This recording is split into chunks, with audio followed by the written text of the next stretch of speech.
Well, guys, the adventure is out of the shed, finally. And the next project to come in is the V8 Pig, as they call it. Which, it's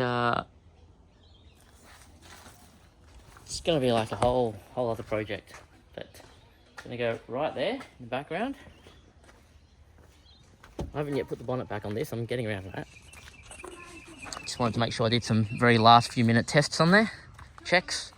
It's all checking out. There is a little bit of, earlier on, after everything was running, I checked this out and there's a bit of blow by. Quite a significant amount that's actually worrying me. But after a bit of a discussion with someone who knows a bit about these, it was just essentially drive it and things will probably clear up, because this motor had been sitting for about 9 years or so, or something like that, before it's been used now. So I did that, drove around, and it's gotten better. Definitely gotten a lot better. It's got a little bit still, but I mean, I've only driven around for about half an hour. So it's got about half an hour on it since I've done anything on it, driving around.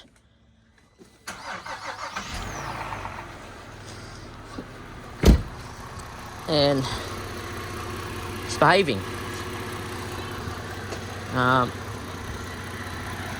Pretty much everything besides springs, lifters, piston, conrod, and piston rings were looked at in this or changed.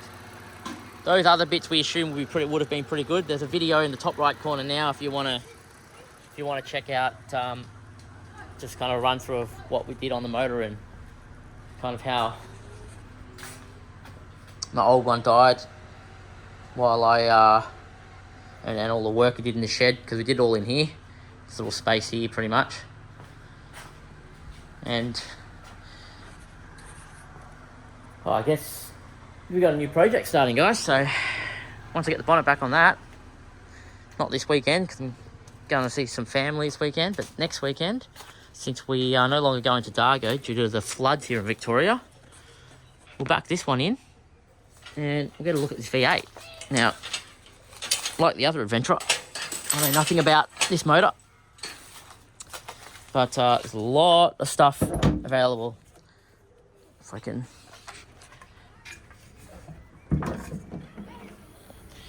Bit of a mess under here at the moment, but I am insisting that we're going to bring this up to really tidy and clean. I'm quite savvy with my auto elec, so all this stuff that's all chipping away, and I actually replaced my two lines. I had a you have your alternator run underneath the other adder. You have the V6, you got the alternator line that runs to the alternator, and you got the starter line that runs to the starter. I actually put new wiring in while the engine was out, and put new conduit and put it all under. So because I noticed, I don't know, I was having I had an issue with power at some point in that Adventurer's life, that I ended up running a second cable over the top, and I kind of rectified that while the engine was out. But in this, like all this wiring here, a lot of it's for the gas injection. We'll get the engine running first, that's the plan, and then we'll figure out the problems and then document the wiring and redo everything, conduit everything, relocate the wiring if we need to, being careful obviously, and we record everything, which is great, because there was actually quite a number of times when I had to go through my GoPro footage to figure out what I did to put that back together. So it was really handy to have. And look, we'll get this in spec. So this did have 32s I think on it. We put legal 17s on there, 29-inch tyres, or just under 29-inch. So I can actually get a permit for this and drive it around and get some testing happening. I don't really have much news to tell you guys other than this is just a VY2.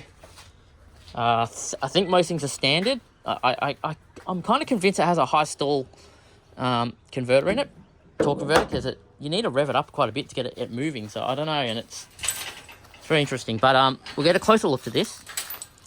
I think the previous owner, I think Peter said that it didn't, or he's not sure, but I think it does. Not that I've driven a car with one, But from what I read, that's potentially what it has, and Wall seems to be inclined to believe that as well. But we'll see. But that's going to be, yeah, it's going to be the next off-road, it's going to be in the shed. Can't wait. Well, I can wait, but yeah, can't wait. There we go. I'll catch you later.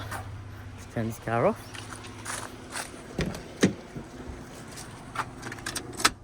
And until next time.